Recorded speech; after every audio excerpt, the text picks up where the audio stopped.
एगो खबर आज करीब 15 दिन से वायरल हो रहा बा कि अक्षरा सिंह जात है पवन सिंह के खिलाफ प्रचार करे, यानी कि चुनाव प्रचार करे। जब यह चीज के बारे में पवन सिंह से पूछल जाला कि आपके खिलाफ आपके पुराने वाले दोस्त आ रहे हैं प्रचार करने काराकाट लोकसभा क्षेत्र में, तो पवन भैया कहलन कि आवेदा भाई, जेकर जेकर मन करे सबके आवेदा। एकर फैसला पब्लिक करी कि के वोट देवे बा के वोट ना देवे बा।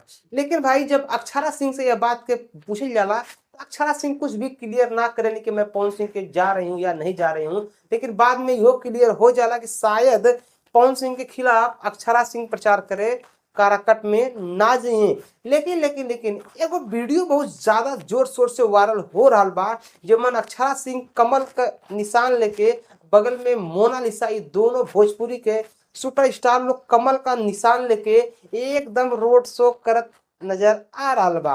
तो सबके मन में यह सस्पेंस बा कि यार ये तो काराकट में रोड शो हो रहा बा और सब लोग कहला कि अक्षरा सिंह अबे ना करिए, रोड शो करबे ना करिए। लेकिन हम उन्होंने सब कह दिल चाहती ला भाई हो, रोड शो तो अक्षरा सिंह कर रहल बाटी और मोनालिसा कर रहल बाटी, ये मन तनिको डाउट ना। लेकिन काराकट में ना, हाँ यूपी में करत है, इहो बताइए भी कहाँ करत है। तो यूपी में कानपुर में ये सोन का रोड शो हो रहा बा, वो भी बीजेपी के पार्टी से। हाँ बीजेपी के पार्टी से वहाँ कुछ कैंडिडेट हुए जो उनकी शायद उनके बुलावा पे कि कुछ लोगों के कहले पे अक्षरा सिंह और मोनालिसा ये दोनों लोग जाके वहाँ पे बीजेपी के सपोर्ट में कानपुर में रोड शो करेलिन। आप लोगों के बगल में स्क्रीन शॉट चल रहा बा, इसकी रिकॉर्डिंग भी चल रहा बा, आप लोग देख ले। एकदम बेहतरीन तरीका से एकदम से देख ला, चेहरा पे मुस्कुराहट बा, एकदम खुशी मन भाव से अक्षरा सिंह काराकाट में ना कानपुर में जाके रोड शो करत थी। आई जो वीडियो वायरल बा, जो सब लोग सस्पेंस बनाए बा कि वीडियो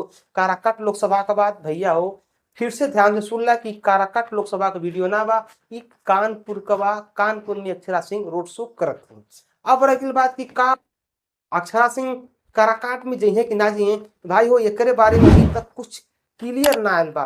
कैसे कि ये सब का नाम तो पेपर में आ गया कि मनोज तिवारी, रवि किशन, दिनेश लाल यादव, कंगना रनावत और अक्षरा सिंह ये सब जइए। लेकिन अभी तक काराकाट लोकसभा में ये पांचों सुपरस्टार में से अभी तक केहू दिखल ना हो। बाद में शायद दिख सकेला, अभी चुनाव में कुछ शायद समय भी हो, लेकिन अभी तक केहू दिखल ना हो। तो ये करे वजह से अभी तक कुछ कंफर्म ना बा कि के जाई के रही, लेकिन अभी तक केहू दिखल ना हो। भाई हो आप लोग हमारे चैनल के सब्सक्राइब करें, वीडियो को लाइक करें। हम मिलते अब अगले वीडियो में, तब तक के लिए नमस्कार, बाय, प्रणाम, हर हर महादेव, जय श्री राम। अगर आप लोग पवन सिंह का फैन हुआ तो हमारे चैनल को सब्सक्राइब करा, वीडियो के लाइक करा।